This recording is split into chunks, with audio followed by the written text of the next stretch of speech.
Okay, we can go.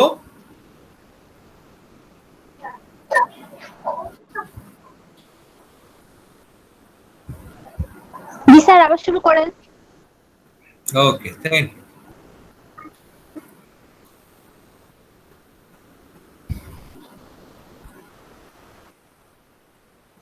Here we are. So what is glycoside? Okay, glycosides are compounds containing a carbohydrate and a non-carbohydrate residue in the same molecules.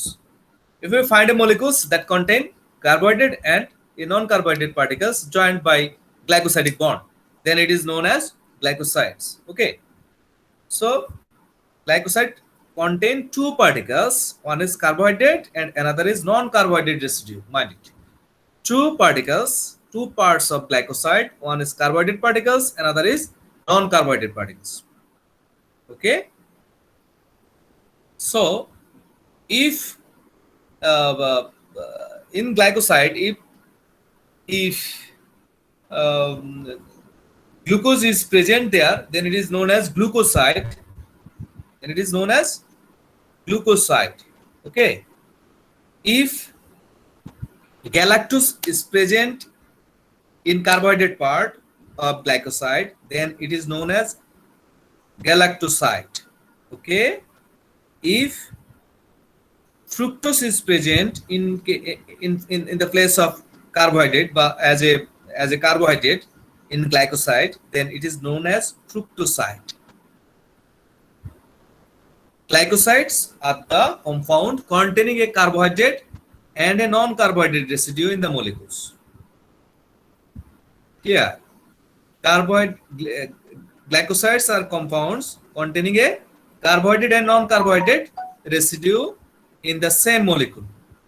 একটা molecule থাকবে, যে মলিকুলের কিছু অংশ থাকবে হলো carbohydrate, কিছু অংশ হলো নন কার্বোহাইড্রেট পার্ট। এটাকে আমরা বলি গ্লাইকোসাইড। তো সেই কার্বোহাইড্রেট পার্টটা যদি নন কার্বোহাইড্রেট, তো নন কার্বোহাইড্রেটই। আর কার্বোহাইড্রেট পার্টটা যদি আমার হয়, যেমন আমরা বলছি যে যদি সেখানে কার্বোহাইড্রেটের প্রতিনিধি হিসেবে আমরা গ্লুকোজ প্রেজেন্ট থাকে, তাহলে সেই গ্লাইকোসাইডকে আমরা বলি গ্লুকোসাইড। গ্যালাক্টোজ প্রেজেন্ট থাকলে আমরা বলি গ্যালাক্টোসাইড। হ্যাঁ, ফ্রুক্টোজ প্রেজেন্ট থাকলে বলি আমরা ফ্রুক্টোসাইড। বুঝতে পারছি কিনা? তাহসিন কি বুঝছেন? জি স্যার, জি স্যার, বুঝে গেছে।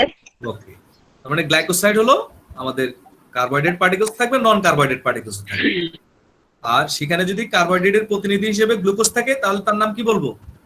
গ্লাইকোসাইড। হ্যাঁ, সেটা তো গ্লাইকোসাইডই, কিন্তু ওটার নাম স্পেসিফিক কি বলবো? গ্লুকোসাইড। যেমন আপনারা স্টুডেন্ট, বাট প্রত্যেকের নাম আলাদা আছে, তাই না? জি স্যার। তাহলে সেক্ষেত্রে আমরা এখানে বলছি গ্লুকোসাইড, আর গ্যালাক্টোজ থাকলে বলি গ্যালাক্টোসাইড, ফ্রুক্টোজ থাকলে বলি ফ্রুক্টোসাইড। ফ্রুক্টোসাইড। সাইডটা হলো নন কার্বোহাইড্রেট, সেটা প্রোটিন হতে পারে, লিপিড হতে পারে। এবং এই একটা পার্টিকেলস এর সাথে একটা কার্বোহাইড্রেট পার্ট আর নন কার্বোহাইড্রেট পার্টের সাথে জয়েন্ট কে দিবে? Glycosidic bond. ওকে, তাহলে দিস ইজ গ্লাইকোসাইড। এন্ড গ্লাইকোসাইডটা আমরা নরমালি 3 টাইপসে ভাগ করি। Normally 3 types. একটা হলো কার্ডিয়াক গ্লাইকোসাইড, আর একটা হলো অ্যামাইনো গ্লাইকোসাইড, আর একটা হলো সেনোসাইড। ওকে, কার্ডিয়াক গ্লাইকোসাইড হলো যেমন ডিজক্সিন, হ্যাঁ, ডিজিটক্সিন, এগুলা মেইনলি হলো স্টেরয়েডাল পার্টিকেলস এবং মাসেলের কন্ট্রাকশন এবং মাসেলের স্টিমুলেশন করতে সহযোগিতা করছে। ওকে, সোডিয়াম, পটাশিয়াম, এটিপিএইচ, এগুলো হলো আমাদের সোডিয়াম ট্রান্সপোর্টকে অ্যাক্টিভ করছে। তারপরে অ্যামাইনো গ্লাইকোসাইড যারা, যেমন স্টেপটোমাইসিন, এগুলা কি হিসেবে কাজ করছে বলতো? Streptomycin is a very good antibiotics for tuberculosis. Okay, tuberculosis এটা একটা গ্লাইকোসাইড। টিউবারকুলোসিসের জন্য আমরা যেই মেডিসিন ইউজ করি স্টেপটোমাইসিন একটা অ্যান্টিবায়োটিক্স, এবং এটা আমরা ব্যবহার করি কিসের অ্যাগনিস্টে? টিউবারকুলোসিসের অ্যাগনিস্টে। ওকে, তাহলে cardiac glycoside, amino glycoside and sennoside. Okay, this are the types of glycoside.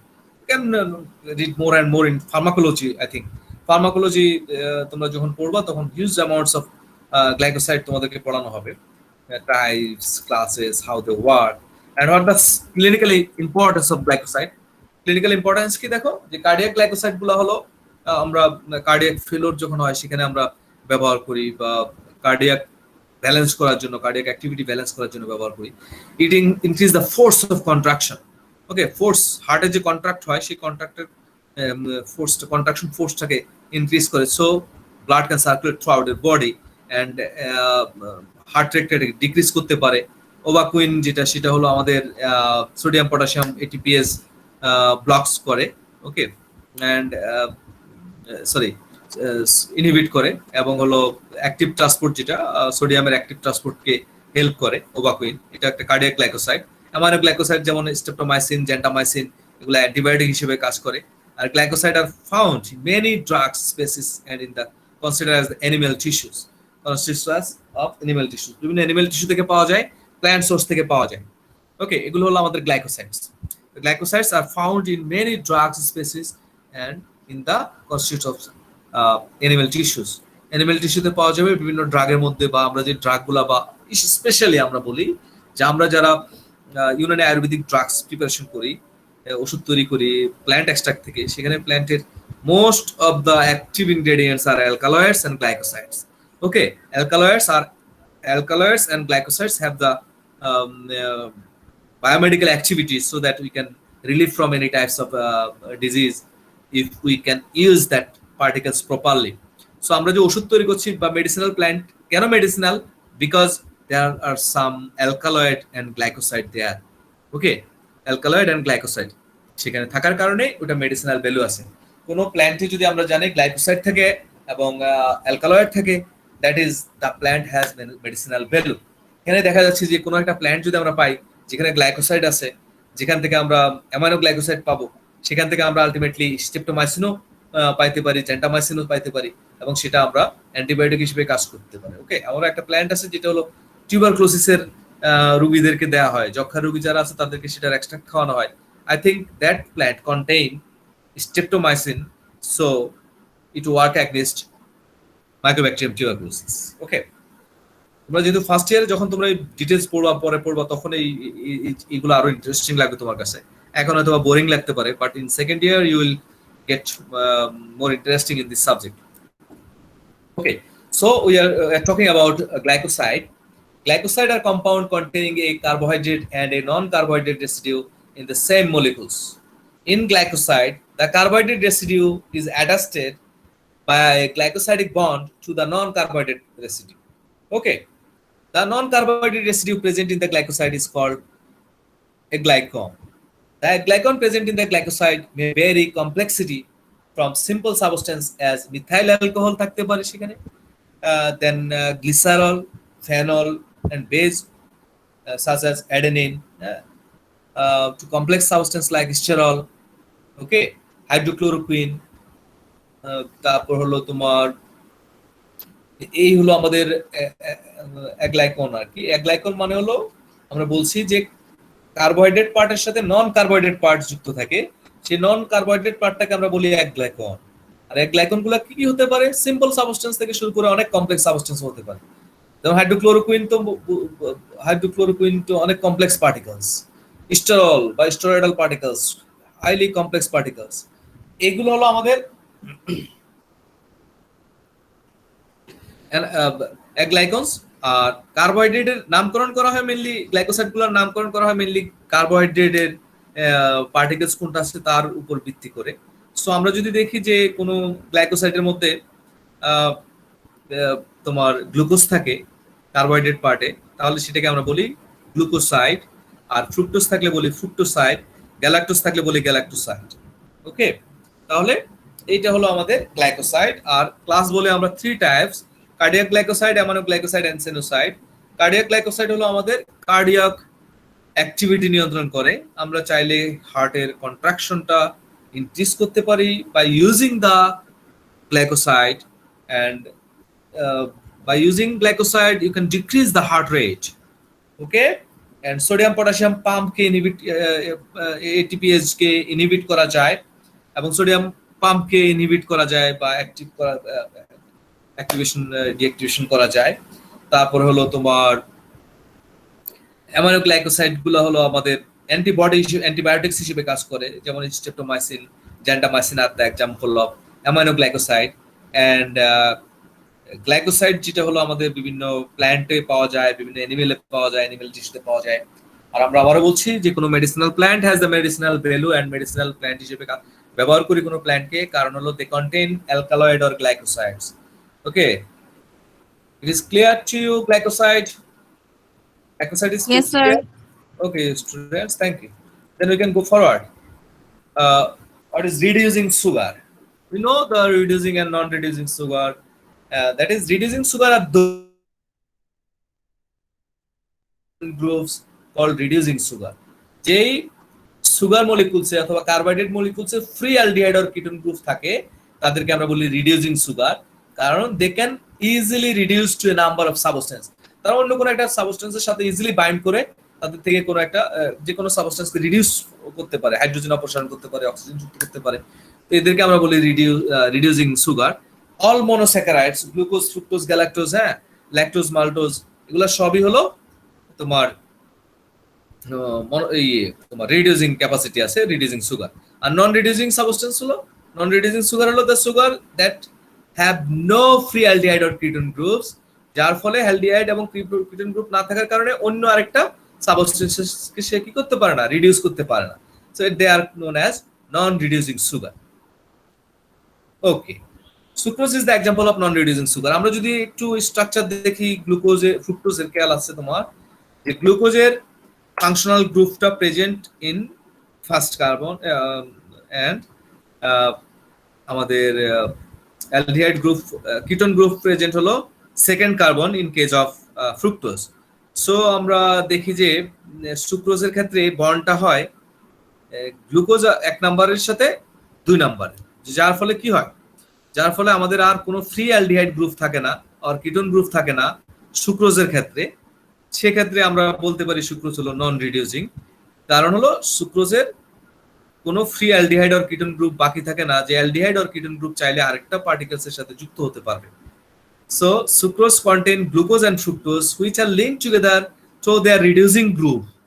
Okay, reducing group বলতে আমরা এটা বোঝাচ্ছি অ্যালডিহাইড গ্রুপ আর কিটোন গ্রুপ, এই দুইটা গ্রুপ হলো রিডিউসিং গ্রুপ, কারণ এদেরই কাজ হলো কোনো একটা পার্টিকেলস এর সাথে যুক্ত হওয়া।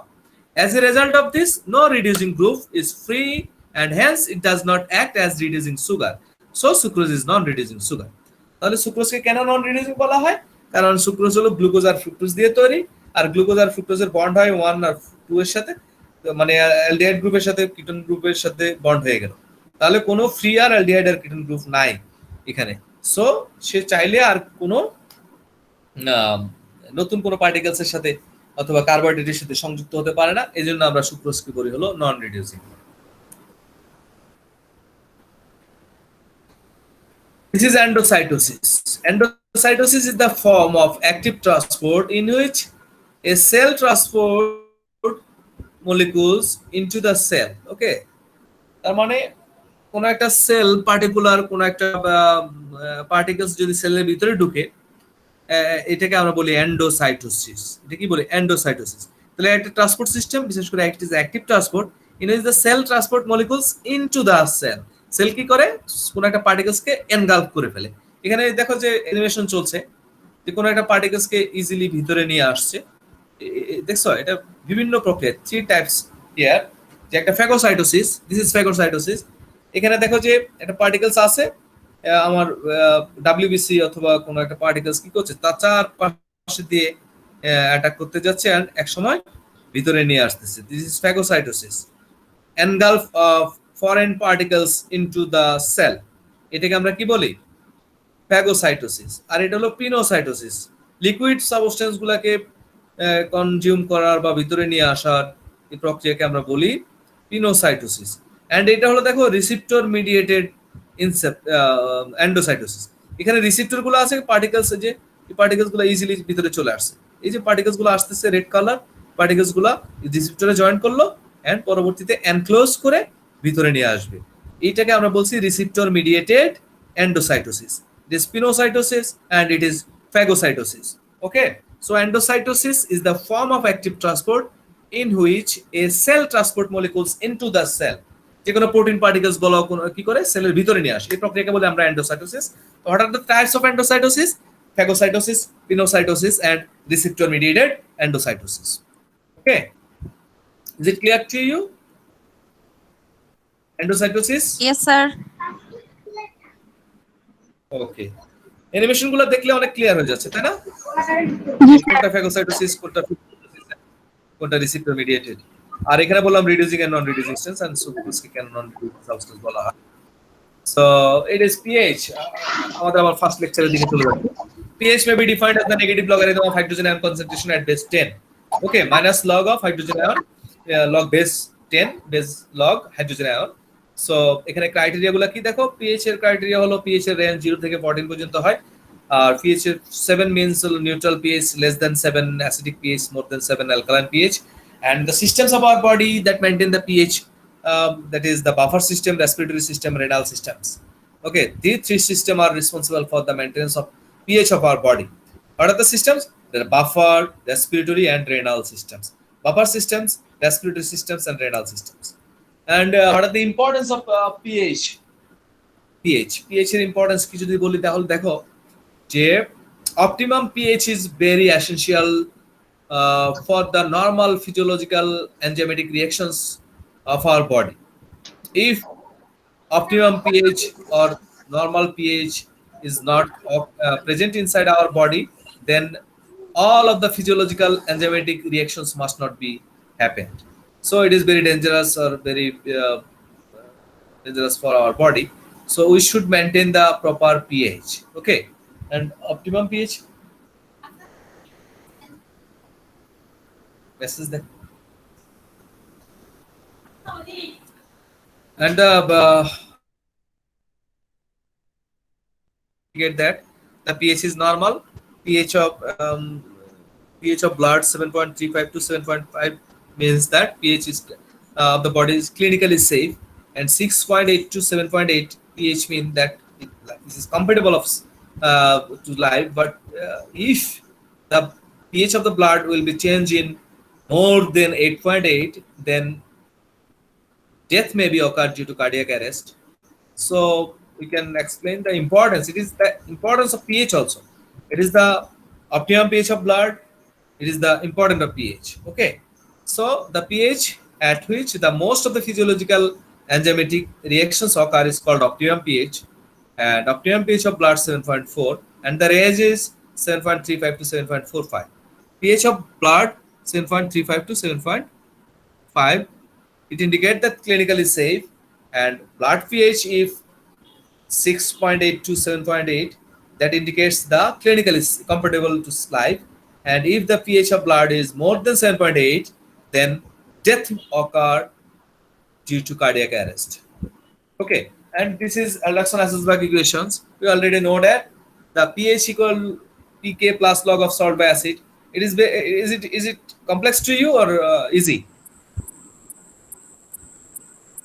Okay, Easy sir. it is easy, I think. এটা বেবিদের পড়াশোনা, এটা আমরা আগে পড়ছি বহুবার। What is buffer action? The ability of buffer solution to resist the change of pH value on the addition of a small amount of acid or alkali is known as buffer actions. Okay, the ability of buffer solution is known as the buffer actions. Okay, the ability of buffer solutions to resist the pH change and the pH value on the addition of a small amount of acid and alkali is known as the buffer action. If you want to add some small amount of acid, the pH of the buffer solution must not be changed. Okay, and what is the importance of buffer action? Buffer action maintain the pH of the body fluid. It regulates the neutrally of the pH of the body. It maintains compatible cell. Okay, comparable pH of the life of the cell. It is used to determine the pH of the solution with indicators. So you can explain it in your own word, no problem. Buffer action maintain the pH of the body fluid. Buffer action it regulate the neutrality of the pH of the body. Body যে জায়গায় যেরকম pH থাকার কথা সেটা maintain করবে। ওকে, neutrality comparable pH of the cell for the life of the cell, and it is used to determine the pH of the solution with indicators. And mechanism of buffer action, it is also very easy to you, I think. There are two modes of buffer action: conversion of strong acid into weak acid, and conversion of strong base to neutral salt. and the buffer bicarbonate buffer present in your body, if you add some hydrochloric acid, then it turn into sodium chloride and carbonic acid. Okay, so this is the mechanism of action of buffer, bicarbonate buffer. Similarly, if you want to add some potassium hydroxide, that is, or sodium hydroxide, that is highly alkaline substance, then it will produce neutral salt, that is sodium bicarbonate and water. Okay, this is the mechanism of buffer action. This is the mechanism of buffer actions, and it is also basic for us, I think. And this is the isotonic solution, hypertonic and hypotonic solution. On the basis of tonicity, solution is classified into 3 types. The solution which have osmotic pressure as plasma is known as isotonic solution. 0.9% sodium chloride solution is isotonic solution, and hypertonic solution is the solution that have the osmotic pressure more than the plasma is known as hypertonic solution, and the solution which has the osmotic pressure less than plasma is known as hypotonic solution. Okay, so iso, hyper and hypertonic solution you know, and this is the behavior of RBC when we suspend in a hyper, iso and hypotonic solution. When suspended in isotonic solutions, RBC remain intact, and when RBC suspended in hypertonic solution and RBC ruptured due to accumulation of water or liquid substance inside the cells, and it will burst on a time. And if we suspend RBC in hypertonic solution, then all of the liquid substance cytoplasm excreted from the cell RBC, and the cell will shrink. Okay, this is the behavior of RBC. Okay, this for today. Okay, I am going to stop now. Thank you for your gentle listening to me. Okay, কষ্ট হচ্ছে আজকে পড়াটা বেশি? No, sir. Thank you. No, sir. Thank you. আমরা তাহলে আগামীকাল আবার বসি। জি স্যার।